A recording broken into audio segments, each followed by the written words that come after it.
Well, hey, everybody, it's Ann Eileen Thompson. I'm so excited to welcome you back to the Faith Driven Leader podcast. Today's conversation is one that has really stayed with me long after we stopped recording, and even the very first conversation I had with today's guest stuck with me for a long time. I'm joined today by Debbie Simmons. She's known as the Legacy Architect. I love that title, that name. She's a keynote speaker, a best-selling author. She's the CEO and founder of Anchor Point, which is a multi-million-dollar nonprofit that impacts thousands of lives every year. I encourage you to look them up. She's also the creator of some frameworks, like one that she has called the Architecture of Trust, and something that she calls the Obedience Engine. These are tools designed really to help leaders build something that actually holds, not just something that looks successful on the outside. But you know what makes Debbie's story and her voice so powerful isn't just what she's built and where it's landed, but it's really in what she's walked through. Before she ever led this global impact ministry, Debbie was a mechanical engineer. She was thriving in her career, building a life that by all definitions was working. She was climbing the ladder at Exxon until a season of profound, unimaginable loss really changed everything for her. Ultimately, it reshaped not just her life, but the direction of her work and her calling. And I think there's probably something for all of us to relate to in that in some way, shape, or form. So often our careers don't unfold the way we planned. There's a new opportunity, and sometimes it's or like something happens that we just couldn't have anticipated, like in Debbie's story.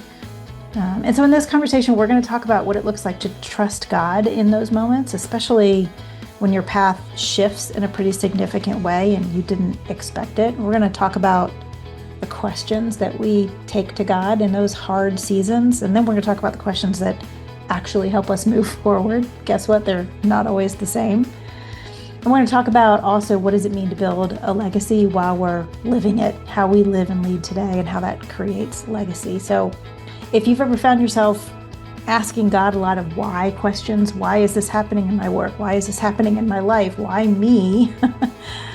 Or something feels off or uncertain or just not what you expected, I think you're going to really enjoy this conversation because I think it's going to meet you right where you are. Let's dive in. Hey, Debbie Simmons, welcome to the Faith Driven Leader podcast. I'm really looking forward to this conversation today. I'm glad to be here with you guys. Yeah. Well, Debbie, you and I don't know each other all that well yet, but we did have a chance to kind of sit down probably, I don't know, a month or so ago and just learn each other's stories a little bit. And I have to just say, even before we get started, that I was really deeply moved by your story. And, I shared with you and listeners know, like in this season of the Faith Driven Leader podcast, we're talking a lot about how our careers take interesting turns. And sometimes those are precipitated on, a development of a skill or a gift or a new opportunity. And sometimes they're precipitated based on something that we never would have anticipated or even asked for. So that's just a little prelude into some of what I think you'll share with us today. But I would love to start. I'm so big on kind of what is God doing in your heart right now that I want to start there before we even get into the details of your story or the frameworks and things that you've gleaned through all of your experiences. Tell us a little bit about the season you're in right now. What is God forming or shaping in you right now? Oh, well, he's always busy. That's all I got to say. I'm like, dude, what? I don't know. Here's a really cool thing. I was listening to an audio tape by, not an audio tape, but a podcast by Jamie Winship. And Yeah. he said, it was so interesting. He said, when he was talking to people and they were hearing Jesus speak to them, that almost universally the answer is like, oh no. Are you kidding me? No, no, no, no, no, no, no. Because God always calls us into something bigger Yeah. than we would have ever thought of. It's out of our comfort zones. It's all those things. And so I find myself, not getting younger. And I should be just looking at like, oh, okay, I started this nonprofit, it's established, let's plan my exit strategy over the next 5 to 10 years and let's go enjoy retirement life. Well, I told someone early on that retirement wasn't biblical.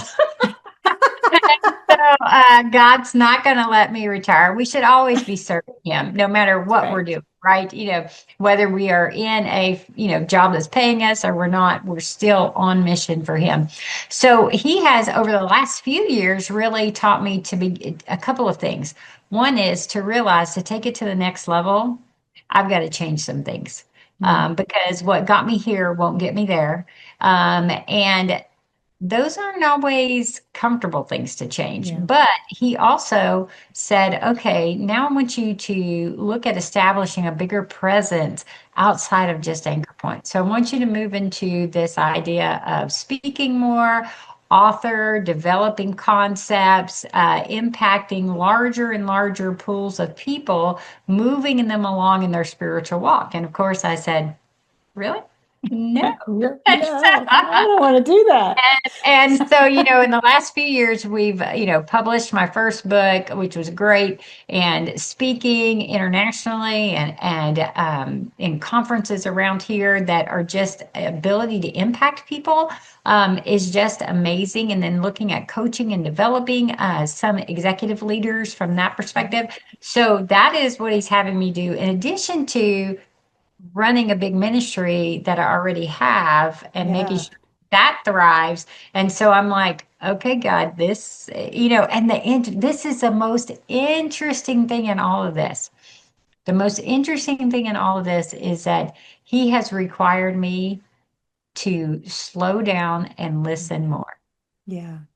And I'm like, dude, I got things to do. There's a lot on my plate. Got me running two things, and I'm like, I got all these things to do, and you're wanting me to stop and listen and stay still more. And it's been really great, and I've loved it. But at the same time, I'm really realizing, okay, when I have to go into hustle mode, that's really me Yeah, trying to perform, or do the things that I'm used to doing, right? And he's like, no, no, no, no, no.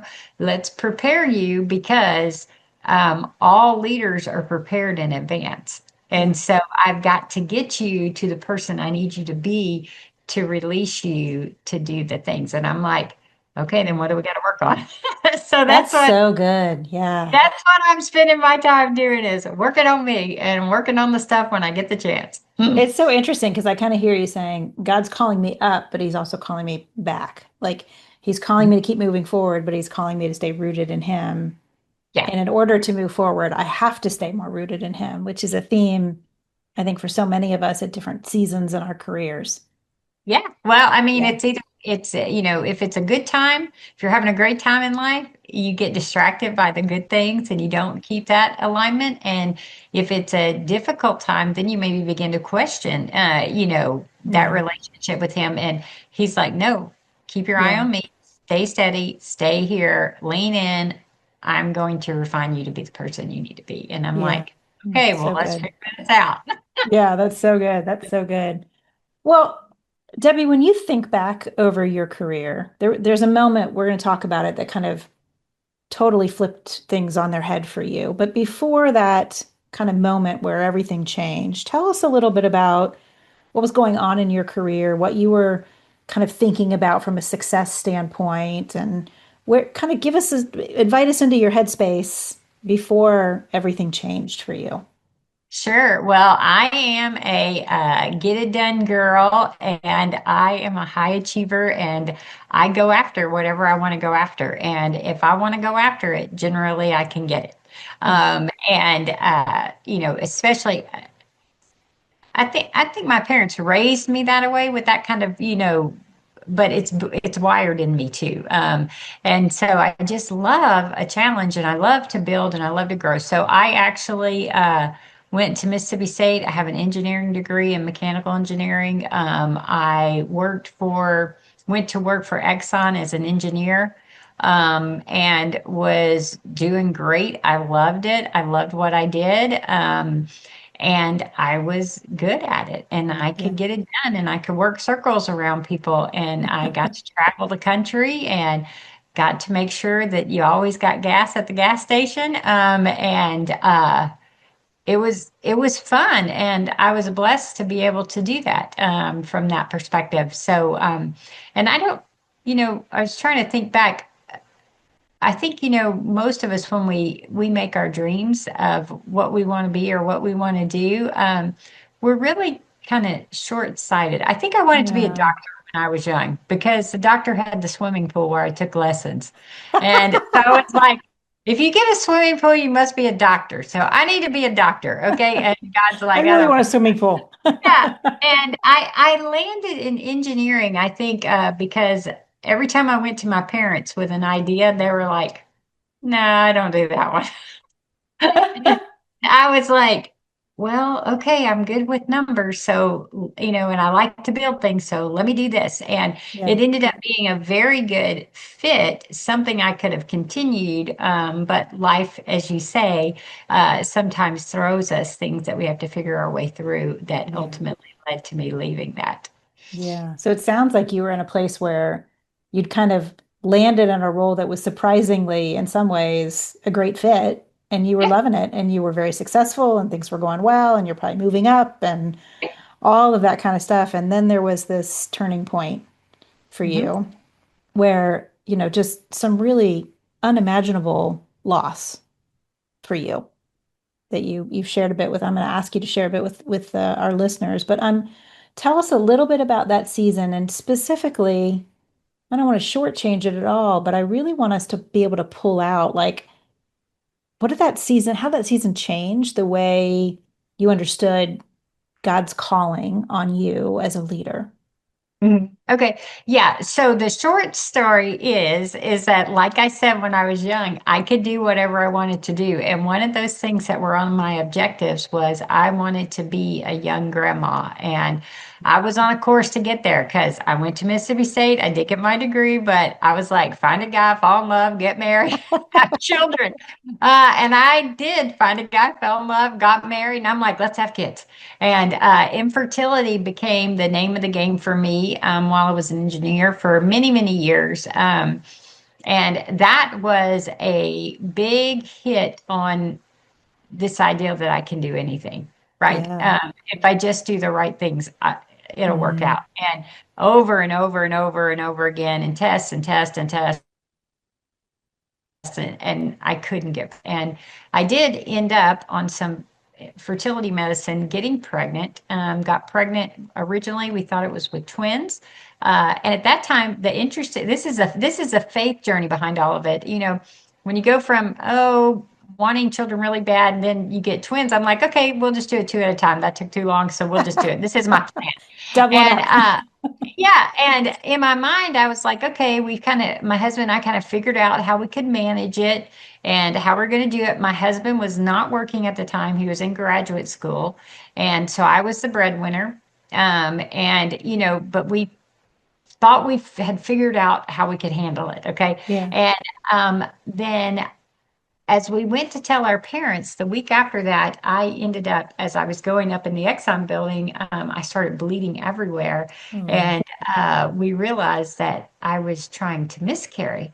Mm. And they took me to the hospital and then sent me home for the weekend to kind of wait and see because I had stopped bleeding, but they couldn't tell if it was one or two heartbeats. And they just sent me to a high risk doctor. So when we were sitting in the high risk doctor, I was looking at my husband. I said, dude, we're going to go in there. We think we're going to lose both the babies, and Mm. they're going to tell us we're having triplets.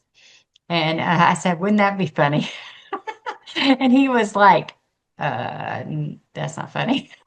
Wow. You didn't tell me this part of the story last time. I'm Yeah, intrigued now. so so we went in there and I had had so many ultrasounds. As soon as they put the thing Yeah. on me, I could see that there was three. And I and I was like, oh, there's three. She did all the pictures and then she said, let's take one last picture. And when she took the last picture, I went, oh, there's four. Oh my And goodness. I'm like, don't look for any more. I said, four is pretty high risk. More's enough. I'm Yeah. like, it doesn't matter if there's 10 in there. It's all high risk from here. Yeah. And she was like, I got to get the doctor. My husband, who doesn't work, who's in graduate school, is going, oh my gosh. And I'm going, if I thought I had any ability to control anything carrying four babies, I'm like, what do you do with that? And Right. so Right. that was kind of the journey getting into this was okay, now we're pregnant with four, and every day becomes a faith walk. Yeah. Okay, because it's a miracle to get to the next day. And the goal was to get to 30 weeks, and at 26 weeks, my water broke, and they sent me to the hospital. And the goal was to stay in a bed as long as I could and keep those babies in there to get as close to 30 weeks. And that was for their lung development. Sure. Yeah. And the next morning, one of the babies stuck a hand through my stitched cervix, Oh, away to the world, and said, I'm coming. And wow. I looked at the doctor and just tried to beg her to stop all that. And that She couldn't. Yeah. didn't happen. And um, the first baby came, and they placed a little Zach in my arms, and I held him and I rocked him Mm. and till he drifted into eternity. And Mm. then the question became, could I carry the other three? Would Yeah. my body reject those, or would I be able to keep carrying those? And a couple hours later, I was getting sick, very Mhm. sick. My blood work is a mess, and the doctor came in and said, you have to induce Mm. you're at 103 or 104 fever, your body's Yeah. going out of control. And so we did do inducing, and then over a period of time, Josh, Nate, and Chris each came, and they went into my Oh, arms boys. at them. Yeah, and I held them, and I till they drifted into eternity. And Oh, I remember, at the end of that long day, sitting in the hospital room at night, because you don't go to the hospital um, yeah. planning funerals. You go Yeah. expecting to have a baby, right? And I'm sitting there and I'm going, how in the world do you figure your way through this type of thing? I've Yeah. never done this before. How do you do it? I'm like, how do you do this? Yeah. And I just tried to think of everything, because I'm the figure outer. I'm like, how do you get through this? I got to figure out how to get through this. This is just too much. I don't know how you deal with this. And and the biggest question that we all have when we're facing a difficult situation is often the question of why. Yeah. And I was like, if I could just understand why, then I could figure my way. I could be Mm. okay. And God, in His graciousness, did not let me sit on that for long. Okay, He that night He kept whispering, "Give me your why." And Wow. I was Mm. like, no. I'm like, this is all I got left. You took everything's gone. And I'm Yeah. like, I don't have the boys, I don't have anything. If I could just understand, then I could be okay. And he's like, give me the why. And he just kept Mm. on. And finally, I was like, fine, you can have my why. You can have it. And the truth is, as I have years from that, if God Himself would have been at my bedside and would have told me the answer to why when I ask it, uh, I've determined that most of our next questions to Him would be why, because that's not a good enough answer. Right. Right. Yeah. Because what answer would ever be sufficient for us? So there is no sufficient answer, right? On this side of Right. heaven, nothing is going to bring my boys back. Nothing's going to stop my pain. Nothing's going to help me walk through it. Nothing. And so I realize when I get to heaven one day, why won't matter. My boys will be there, and the Yeah. trip to eternity is very short, even though we think it's forever. So I did turn my why over, and I'm a hard case, so I finally just you can have it. And then I was like, what do I do now? You Yeah. like took every plan I thought. I'm like, all I know to do is trust you, and I don't know what to do. And he just gently said, ask me a different question. And Interesting. I'm like, what? I don't know what to ask you. And he said, how do I survive? Ask me that question. Mm, And so that's the question I began asking. And I was like, yeah. okay, how do you survive this? How do I do Yeah. this? And it came down to two simple thoughts of breathing, because that puts us in our prefrontal cortex where we think better, versus our amygdala where our emotions are. So deep breath, and then take my next best step, Mm, whatever that was, not the right one, just the next best one. yeah. And when I did that in obedience, in faith, then God would meet me and he would shine a light at my feet with a new next best step. And I would do that. And I did that hundreds of thousands of times, Yeah. over and over and over again. And it actually is the healing process. So the why is the internal question that keeps us focused on our inside and keeps us stuck. And the how do I survive is the action, it's the movement, it's the trusting God in the situation. It doesn't mean every step I took was the right one, but it Yeah. was movement, and he can work with movement.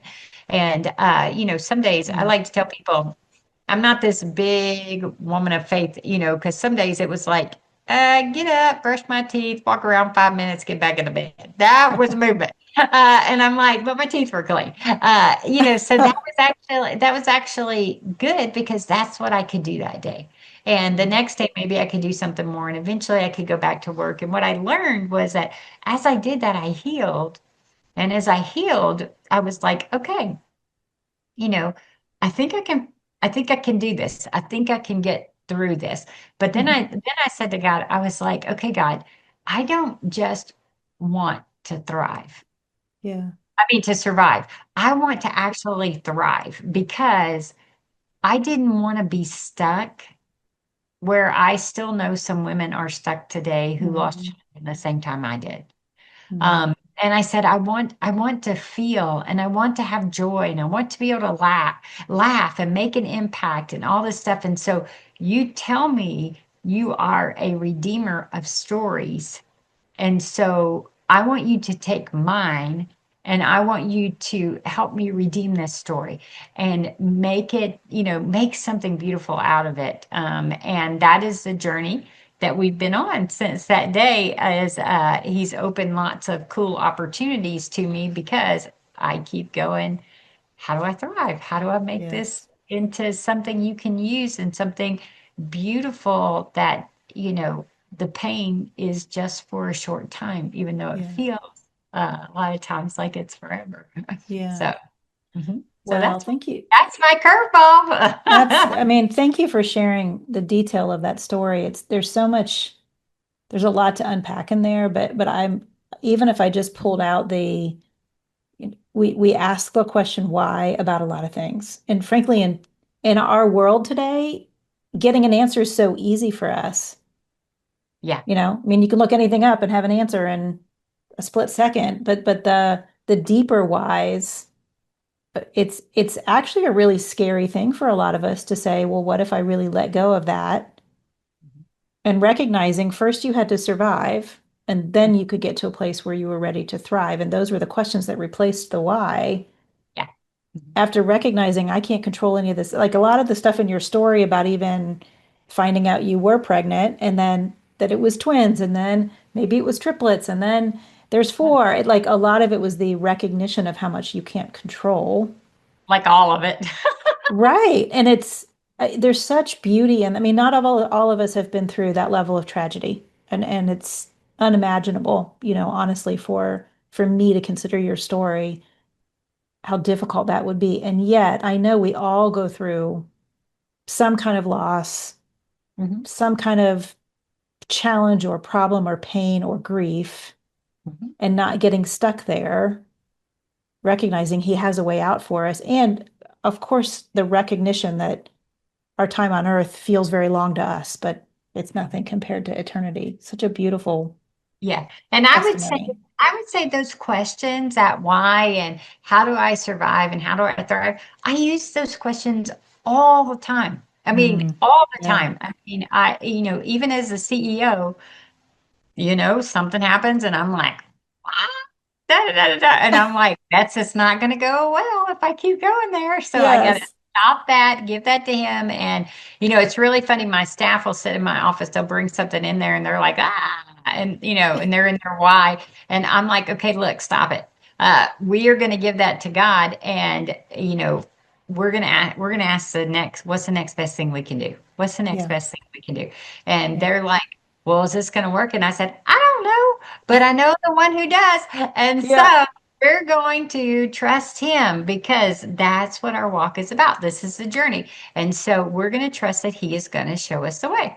Yeah. And he has never let me down yet. Mm. And, you see stories in the Bible, he never lets them down. He never answers why. Yeah. Um, and he's like, come on, just follow me. Come on, Yeah. come on.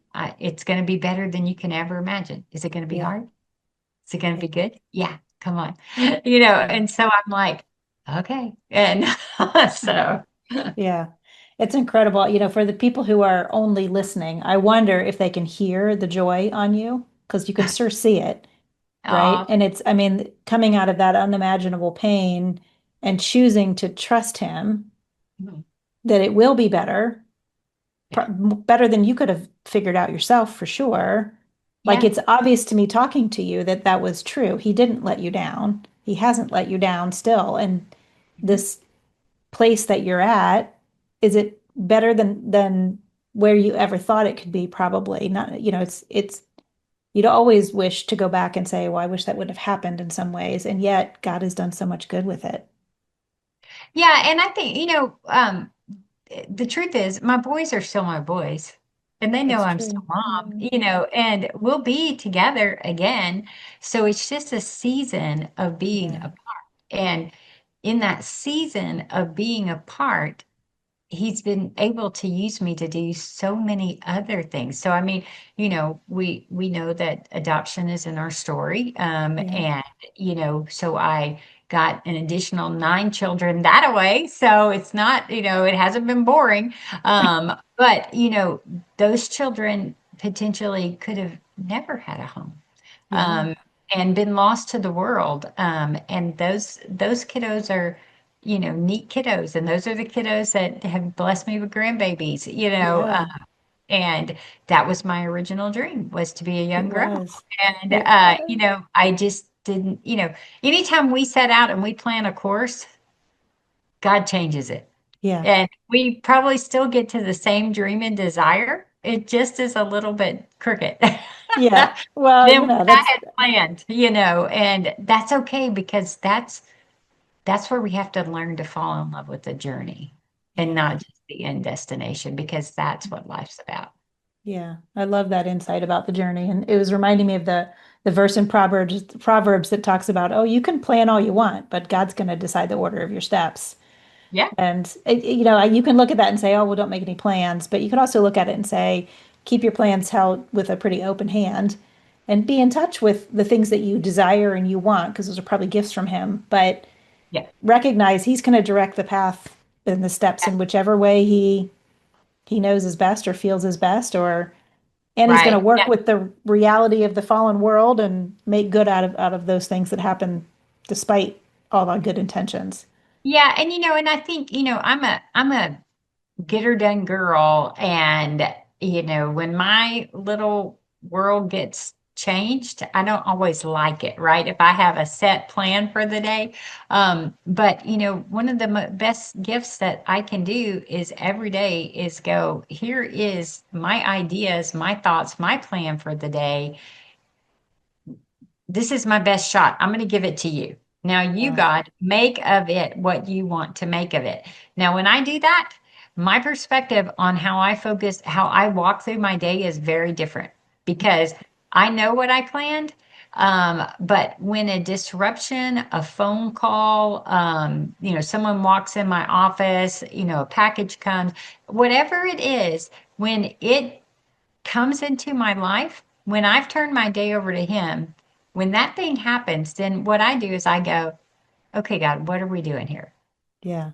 Because you've allowed this in here. I'm trusting you have a bigger plan. I don't know what to do with that. So you tell me, how I'm supposed to figure my way through this, and it's just amazing because it's beautiful. And usually the important things that I need to get accomplished still get done.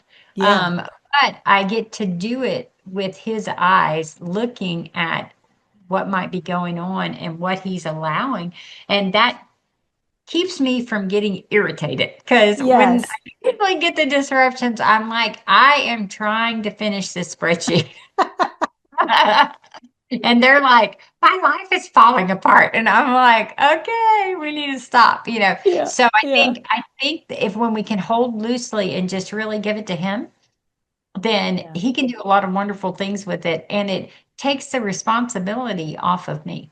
It Mm, kind of lifts that burden that I am like the one carrying the big load. But no, he is. And he yeah. knows our day better than us. And he knows what we need to be involved in better than us. And I'm like, okay, well, there you go. You can have my schedule. You tell me Yeah. what happened. And it all works out. So prior to all this, you were climbing the engineering ladder. Mhm. You're not doing anything related to engineering these days. I still use Excel. So Well, I do, okay, okay, and I do project management. It's just okay, people. So I use okay. it's a very, very interesting. I think the journey that we go on, I said, wasn't a straight line. So my career has woven back and forth into different things. But it's fascinating if you sit back and you look at, okay, what were the skills and things that I was using there? Yeah. I picked that up here. I picked this up over here. I picked this up over here. And it's absolutely perfect for what I'm doing. So when I went back to work after about a 2 year period I went back to work and I was working for about 2 years. I really felt like God was like, okay, I need you to walk away from engineering and go into ministry. And Mm. my reaction was, are you kidding me? I'm like, There's a no, theme here, Debbie. Every time you I, talk about something God tells you, you're like, dude, no. yeah, I'm like, no, Sounds like I'm a much, Moses, though. I think Moses did hey, that too. guess what? I'm a much better yes girl now. People go, All right, good. why do you say yes so easy? I'm going, because it was hard a long time ago. I'm better now. But I was just like shocked. I was like, no, no. And my husband was still in graduate school and, uh, I prayed about it, but I was just like, no, no, no, no, no. This is not the right thing. And one day, my husband, we were sitting outside watching comments or stars or something, and I never sit still. So the fact that I was sitting still outside watching flying comments and stars or whatever, my husband says, you need to quit playing around and you need to figure out how to go to seminary. And I was like, are you kidding me? Had you guys talked about that? We had talked about it a Like little bit, generally? but it just kind of like I'm like, heck no. And so anyway, he just said it, and I was like, fine, God. Yeah. So I started exploring it. I was confident that I wouldn't get in. I applied to the seminaries. I wrote down every sin I ever committed, so that they would reject me. Wow. And they let me in. And the cool thing, the, Wow. the really cool thing was my husband needed to be the breadwinner because I had to Mm. leave work full time. And so I went to some girls that were my friends and I said, you guys need to pray. You need to pray that God drops, if he's serious about this, he's got to drop a job out of the sky into my husband's lap. They got to beg him to come to work. It's got to be exactly what he loves to do. And it needs to be this much money. So that's what we started praying. Yeah. And in 2 weeks, all that happened. No And way. I was like, yeah, no way, God. Are you kidding me? He's it like, is he clearing the path any more Yeah. clearly for you? Yeah. And so we Wow. swapped in the same month. He left graduate school without graduating, which was very interesting. And Yeah. I left engineering and went to graduate school. And so that started us on a journey. And really cool thing, he got a job at NASA that he's had for 30 years that he Wow. absolutely loves. Okay. And so it's super cool that God would place him in that position, which I think is uniquely kind of crafted for him. And then for me, it started me on a journey, and I'm thinking, okay, well, I guess I'm going to end up working on a church staff. And I ended up working at our church, working with the singles ministry. I was kind of the minister to singles. And then when I graduated from seminary, I spoke with our pastor and I was like, hey, look, you know, do you see this becoming a full-time paid position or just part-time pay? And he was like, part-time pay for now. And I was like, well, then with your blessing, I want to just open the doors up. And as I did that, then God took us to South Carolina from Texas, and I God kept putting me in children's ministry positions. And I'm like, wait a second, God, when I lost boys all those years ago, I told you I wanted kids, but I didn't say I wanted to be the pastor of Mm. 300 kids at a church. That's a little different. Yeah. You need to think through this. If I wasn't clear before and you were confused about what I was thinking, then let's clarify that. Okay. And so I ended up being an executive pastor, children's pastor at this startup church where I was the third staff member. And it was wonderful because it was the first time when I was so short of volunteers. I looked at my husband and I said, I don't know if you've ever thought about working in children's ministry, but if you're married to the children's pastor, you're working in children's ministry. And Kind so of obligated. Yeah. he was like, oh no. And anyway, he started teaching large groups. Okay. My husband is scared of children. Okay. So he started teaching large group because you didn't have to be directly Mm. connected to the kids like in a small group role. And he's done that now for about 27 years. Okay. Wow. And it's absolutely a wonderful fit for him. And he's absolutely wonderful. But it was the training ground to prepare us to be ready to adopt. And Yeah. so God called us into adoption. And then I have about 7 kids in the house. I'm working full time for Prison Fellowship at the time, running prison ministry across 4 states. And God says, I want you to start Anchor Point, the ministry that we eventually started. I was like, No. no way. I'm No like way. that. I'm like, I'm doing full-time ministry already. I have a Yeah. full-time mission field in my house. I'm like, can't you find somebody else? Yeah. That's some free time. And I'm going, this is going to take too much time, too much money, too much everything. And I said no for about 2 years. And Mm. God eventually, as he will do if we're not obedient, he eventually allowed my job at Prison Fellowship to disappear in a week. Mm. And it was so, so painful. Yeah, It I was bet. so painful. And because I really loved that job. And after the dust settled, he said, do you think you have time now Mm. to start the ministry? And I was like, fine, I'll do it. I got it. And so that started the ministry. That was 15 years ago. Our ministry literally impacts thousands each year. For families, and it deals with babies and all kinds of wonderful stuff, and girls with homelessness that are pregnant, and recovery ministries. And it's been a wonderful blessing to be a part of that. And Yeah. you know then came writing the book and doing the things. So I'm CEO of that now, along with doing some of the other coaching and everything that I'm doing. And I'll tell you that none of those things would exist today Mm. being led by Debbie without my boys passing away. Yeah. Um, Wow. God redeeming that story. So I like to say, that my boys' legacy lives on today Mm. through the work that I do and the impact that I get to have, and I am getting to write my legacy now for what I want to leave because I get excited thinking about that. This ministry anchor point that is active and impacting people. If we set it up right, I transition out right, I'll get to be standing next to Jesus one day and I'll be going, look there, that girl is That's still getting served at yeah. anchor point. And you know what? You let me be a part of that. And I said no at first, but I'm a much better yes girl now. But that is like freaking awesome, and Yes. I want that to have impacts for years after we're gone. Yeah. And so that is, the question as your gray hairs start coming out is, hey, how do I leave a legacy? And Yeah. I leave a legacy by living one. And that's Yeah. what I have to do now. Mm. I love that. Leave a legacy by living it. I'm writing that down.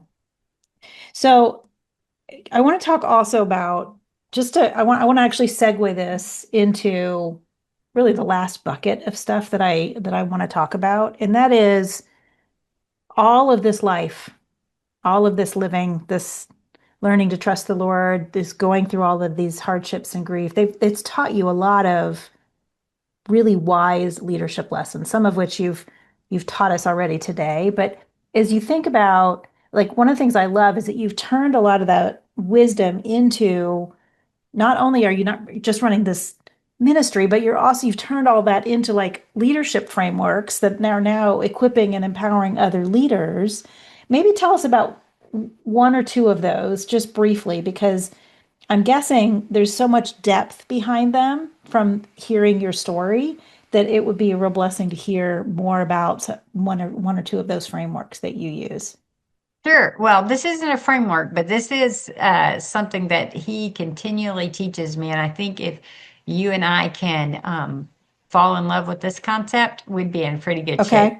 All right. And I'm ready for it. there's two words I never get away from. Okay. Okay. And I thought, surely I'll get away from these words. I'll master this and move on. And the two words are surrender Mm. and humility. Wow. Yeah. And I think, I even think about like even people who've had to leave our staff for different things, it's because they didn't do one of those two words. Mm. And, anytime I ever get off track, it's usually because I'm not doing one or two of those words. Mm. When he wants to take me to the next level, it's always surrender, right? Yeah. Like what else does he want to refine me to do? And I mean, I have children that make wayward decisions and they're adults now. And I'm like, this is so hard to walk alongside these kiddos some days. Yes. And he is like, trust me. And they have my grandbabies and it affects my grandbabies. And I'm like, oh, this is worse than kids, and I'm like, because I have no control, right? And so Yeah. that surrender and humility, if we can understand and grasp the Mm. importance of leaning into that, and then remembering that obedience is better than sacrifice. Mm. So when we know we have to surrender, Yeah. that God can work with that. He's not Yeah. looking for perfection, but he's looking for this in us. And then I think some of the newer work that I'm doing is around a concept called the architecture of trust. And this is for businesses, but it is Yeah. about the fact that trust is in the underlying structure of a business system. So how does leadership align? How does decisions? How is clarity there? And how is execution reliable within the organization? When those three things are strong, trust in the system, in the process exists in that company. And I Yeah. see that all the time. There's breakages in that in anchor point all the time. And it's just an opportunity for us to grow. But this concept also applies to us as individuals. Okay. Mm. And the question is for us is we all say we trust things. Okay. So like if you're a Christian, a lot of times we say, yeah, I trust God. Okay. Now the way we know whether we trust God or not is when the pressure goes up. Yeah. Okay. Yep. And then what do I do when the pressure goes up? Okay. If you take Debbie, for instance, Debbie, when the pressure goes up, she goes to control, Yeah. hustle. Other people might go to silence. Other people might look for worldly affirmation. There's all kind of things that we fall trap to. And in order for us to be able to go to the next level, we have to understand that those ways we respond under pressure won't allow us to go to the next level. So, what that means is as long as Debbie can show up at 100%, hustle and control and all that stuff can work. Mm. But as soon as Debbie can't show up like that, Hmm. and the system starts to break. So, and for me, about 5 years ago, I had a door close on my leg and Oof. dug a big hole in it, and I couldn't heal it. And when Oh I couldn't, my. my body couldn't heal it, then I couldn't perform at 100%. Yeah. Well, it taught us a lot of great things at Anchor Point about how much was Anchor Point depending on Debbie Mm. pull it through versus having the right leaders in the right places, the ability to Yeah. make decisions and the weights to execute. I was filling gaps. And so God Mm. used that to begin to show us that, hey, that won't work. And what we need to understand is the way that we respond under pressure is generally out of a way we either learned to survive or woundedness on our part younger. When we were Okay. kids. So Yeah. Yeah. I like to tell people, I'm like, hey, look, it doesn't really matter what you do. You're probably not fully trusting on God because that's going to be an ongoing journey. Yeah. So if you do control, if you do hustle, now is the time to go to Him and go, okay, God, how, when I'm doing control, what does that look like? When Yeah. I'm trusting you, what does that look like? And Yeah. then you go, okay, what's one little thing I can put in place that can help me trust him in this situation that I found myself in? I make one little tweak and adjustment, and then guess what? I go on about my way, and guess what? Pressure comes again. Yeah. And do I respond the same way? Or the new little tweak that I put in there, does it hold? Yeah. And if it holds, then my system's working. Okay. Right. If it doesn't, then I need to make another tweak. Yeah. But control and hustle and everything are not going to get me to the next level. In this season, like we talked at the beginning of the show, I was like, God saying, hey, you have to slow down more Yeah. to be able to go fast. And I'm like, but I got things to do. I don't have Yeah. time to sit still. And he's like, no, you got to sit still. And Yeah. so I have to give up that control. I have to give up that hustle and I have to go, okay, somehow you're going to make all this work. You're going to make all Mm. the money issues work out. You're going to create the speaking opportunities. You're going to take care of my staff. You're going to do all those things. I don't understand because I Yeah. usually do all that. So, and he's like, just stay still. And I'm like, Yeah. okay. And, then we can go around with eyes looking for where he's going to work because Yeah. now we're really learning to trust him. So I think for us as faith people and leaders, it's like, if we're wanting to go to the next level, these are the things we have to do: the surrender, the humility, and then we have to look at really, we say we trust God, but do we really? Yeah. You know, Yeah. and I'll tell you, I mean, I have some grandchildren that live in very, very difficult situations based on Mm. their parents' choices, and I guarantee you, I'd like some days to just go rescue them. Yeah. God says no, they need to stay there. Oof. And I'm It's like, hard. I don't like that. And I'm like, I don't like that at all. And everything in me wants to go. And he's like, do you trust me with them? Mm. And I'm like, no, no, no. And he's like, you have to trust me with them. And of Yeah. course, his way is better. But I have to surrender and I have to be humble Mm. enough to lean in to what he's wanting. And that makes all the difference. That Yeah. is the growth process that he's really looking Yeah. for in all of us. Yeah. Debbie, there's so much beauty in your story, and in my kind of field of helping people, walk through their careers, I call the stage that you're in the confidence stride. It's like Oh, this place where, I mean, you can hear it in your story, even like the way that you think about things and put them together into, whether we call them frameworks or just ways that things relate, like that mechanical engineering background, you could kind of yeah. see it there. And then all of the things that you learned going through your own grieving process and the ways that you had to trust the Lord and have consistently had to trust Him in Mhm, areas where you don't want to. It's so beautiful to see the way He's woven all that together mhm. into the work that you're doing now, both with the ministry as well as the work that you're doing with writing and coaching. We're so blessed to have heard your story. Thank you. What a well of wisdom you are. You're welcome. And I don't know, I think we talked about it, but that first book that I wrote is free for your guests. So we just need to make Oh, sure. awesome.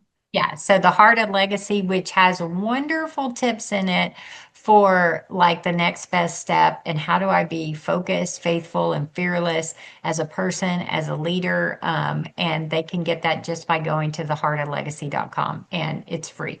Okay, awesome. We'll make sure that they have that link, and we'll put links to your ministry here. We'll put links to your website on the show notes, and so people can find you and follow you and learn more about what you're doing. Thank you again for sharing your story with us, Debbie.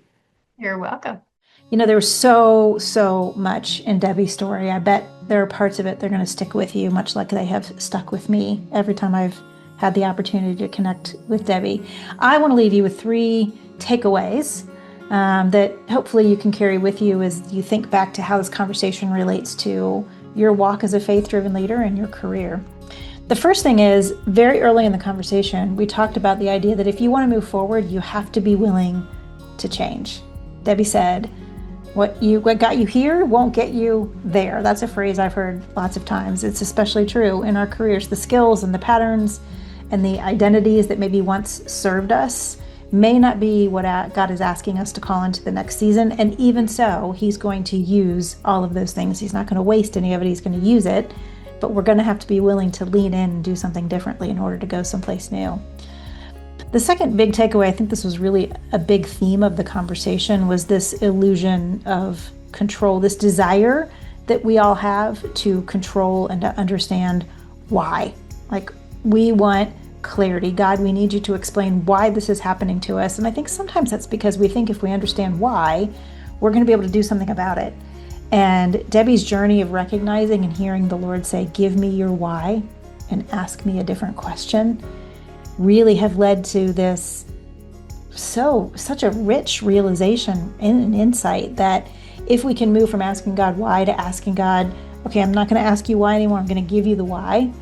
And instead, I'm going to ask, what do I need to do to survive? And ultimately, what do I need to do to thrive? Those are much more productive questions that he's probably a lot more willing to answer than the why questions that so often he just doesn't answer for us.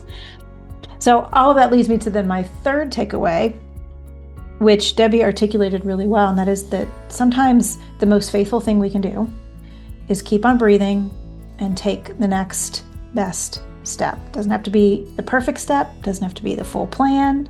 It just has to be the next step, and then really trusting that God is going to meet us there. So I was thinking about a challenge coming off of this conversation, and the one that makes the most sense to me that I'm going to be doing is really stepping back and asking myself, where is it that I'm still asking God why?